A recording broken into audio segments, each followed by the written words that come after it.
Let's get right to it. Take it away, hosts. Hello, everybody, and welcome to The Open on Public Live. Today is Friday, March 11th, and I'm your host, Anne Berry.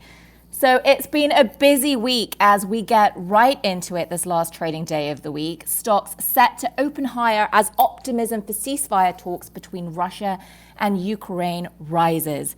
Specifically, it was reported that Russian President Vladimir Putin said there have been, quote, certain positive shifts in the talks. There's also some breaking news to get to. President Biden is set to revoke normal trade relations with Russia. This move would end U.S. policy of treating Russia as a most favored nation and would allow the U.S. to impose higher tariffs on Russian goods such as caviar and vodka. So let's take a look at some individual stocks on the move this morning. Rivian shares down big after missing revenue expectations and posting a wider than expected loss. But the reason for the plunge is more associated with the forward-looking guidance. The electric vehicle maker said it expects to produce 25,000 vehicles across its R1 and RCV platforms in 2022, just half of what it would be able to produce if it were not constrained by supply chain struggles. Analysts were expecting around 40,000 vehicles to be produced this year. But Rivian is not alone. It's not the only automaker feeling the pain from supply chain disruptions. Toyota said it would slash its production by up to 20% in April, May, and June in an effort to put less pressure on its suppliers. Toyota shares dropped in response to the news. Another previous high-flying stock that has lost its luster is Docusign. The stock is plunging after issuing weaker-than-expected guidance for 2022. This was one of the key work-from-home or work-from-anywhere stocks. Docusign, though, is now projecting April quarterly revenue of $570 million to $583 million, missing consensus estimates of $594 million. It is the second quarter in a row the guidance has fallen short of Wall Street's estimates. Shares are now below $8 a share after hitting a 52-week high of nearly $315 a share in August 2021. We're also watching shares of Uber. The ride-hailer stock is up after Deutsche Bank initiated coverage with a buy rating, saying current valuations present an attractive entry point. Lots going on, and so with that, let's introduce our guest, Paulina Lykos. Good morning and welcome. Thanks for joining. Good morning, Anne. Thanks for having me. So Rivian continues to disappoint investors. What's your takeaway from the company's report after the bell yesterday? Yeah, so Rivian, which is backed by Amazon, reported a disappointing fourth quarter loss of about $2.5 billion yesterday after the bell. And as you mentioned, the EV maker cut its production target by half in 2022 due to supply chain issues. And in pre-market, shares of Rivian are down more than 9%. Rivian is hoping to ramp up production in the coming years, and they want to challenge rivals such as Tesla in the global EV market, but they have only produced about almost 2,500 cars since it began production, and will roll out about 25,000 units this year. And the company said it's going to be in the roar the rest of the year, even as it tries to fulfill some of its pre-orders that it has in US and in Canada. And, kind of taking looking back, the stock kind of shed more than $78 billion in the market since its peak, which was in November of 2021. I think, Rivian is among the stocks in the EV market that is in the early stages, but it also adds to the competition that we're seeing in EVs. It's more of the newer type of electric vehicle companies rather than the legacy ones like Ford and Toyota. So I think it adds to the healthy competition that we're seeing in the EV market. Rivian also plans to use new types of battery cells in their electric vehicles. such as their trucks and even their delivery vans and SUVs. This is also something the company said yesterday.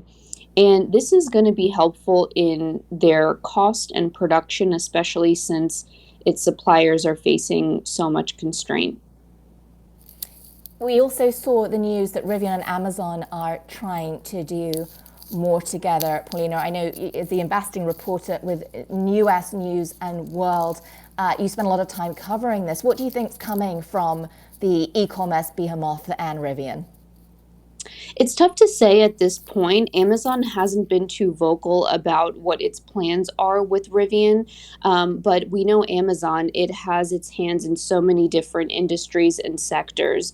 So, so of course, Rivian is still in its early stages, as I said, so there is a lot of development to come. So I don't think that just because it's, getting such a hit that we should eliminate it. I think it's part of the competition. Like I said, the healthy competition that we need to see in the EV market. Let's talk a little bit to switch gears about Docusign, another stock that's just cratered from 52-week highs.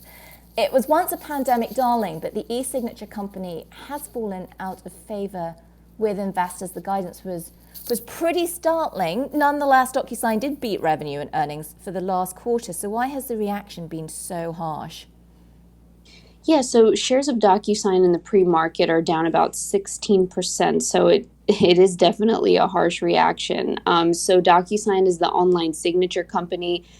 Their latest earnings, they reported some weak revenue guidance for the quarter and for the fiscal year. It did beat analyst expectations on the top and the bottom lines for the fourth quarter, and they announced a $200 million stock buyback.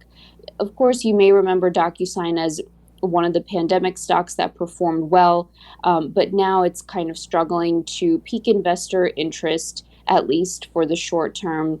The company sees revenues to be about 2.5 billion for the year. I think it's important to take a long-term view on DocuSign. It's one of the tech stocks to definitely keep your eye on still. It's a quality company, and arguably, in the tech sector, it could be undervalued. Let's talk about the macro, Paulina. Let's talk about Goldman Sachs, which has cut its GDP forecast. It's raising the probability of a recession to 35%. It's interesting, Paulina, I'd love to know what you think of this. I was having a conversation yesterday on TV about how chatter around a recession seems to be getting louder. What can you tell us about Goldman's latest call from this morning on the macro outlook? Yes, so there are fears of continued slower growth. We saw Goldman cut its GDP forecast really since the end of last year up until today. So, Goldman, they cut their full year GDP growth forecast this year from 2% to 1.75%. And as you said, they also warned that we could potentially see a recession, a 35% chance of a recession. So this, means if growth decreases, as Goldman forecasts, while inflation is still high, economists are worrying about this word that's being flown around, stagflation. And stagflation is a situation where the inflation rate is high and the economic growth rate slows down, along with unemployment remaining steadily high. So Goldman cited lower growth was due to high oil prices and the war in Ukraine. And the situation as it stands now is inflation is standing at as high as it was 40 years ago. And there's, global geopolitical issues as well. You also have oil, which is also exacerbating inflation. So we also saw that President Joe Biden announced a ban on Russian fossil fuel imports as part of his response to Russia's invasion on Ukraine. We also saw that, oil keeps increasing, the price of oil. The West Texas intermediate crude oil prices, They're hitting all-time highs of more than $125 per barrel in March, and that is, it's not good for the pump, but it's also investors are kind of seeking comfort in the energy sector, and we also saw that Bank of America recently upgraded its outlook on all of energy exchange traded funds.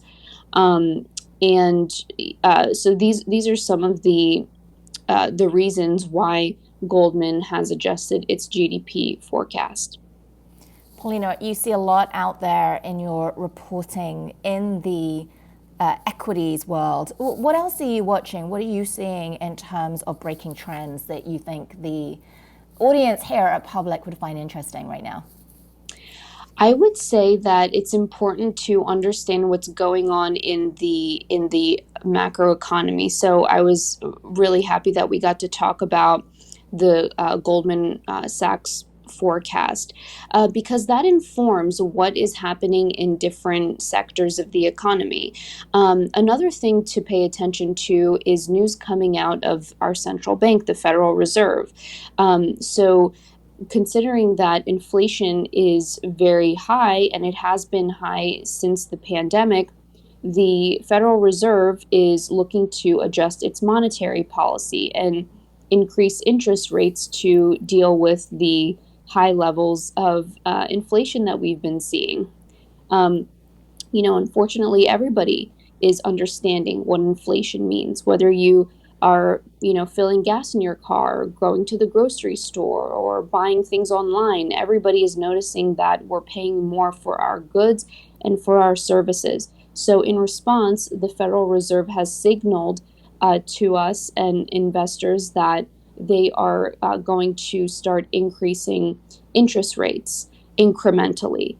So I think it's important for investors to understand how that translates to stocks and what that means for different sectors. Usually, when there's an increase in interest rates, that is not positive for growth stocks or tech stocks. So, investors might tend to go to more defensive areas of the market, which is what we've been seeing. So, of course, this is not financial advice, and everyone should do their due diligence and understand what their risk tolerance is. But I think it's important to look at the macroeconomy and see how that informs your investments, both in the short term and in the long term as well. Paulina Lykos, investing reporter with the US News and World Report. Thank you so much for joining this morning. I know it has been quite the roller coaster. So TGIF, that will do it for today's session of the Open. The opening bell is here, and now you're armed with the markets information you need to start the day. Tune into the Open All on Public Live every Monday through Friday at 9:15 a.m. Eastern Time for a daily market snapshot. Have a great weekend, folks, and I will see you back next week.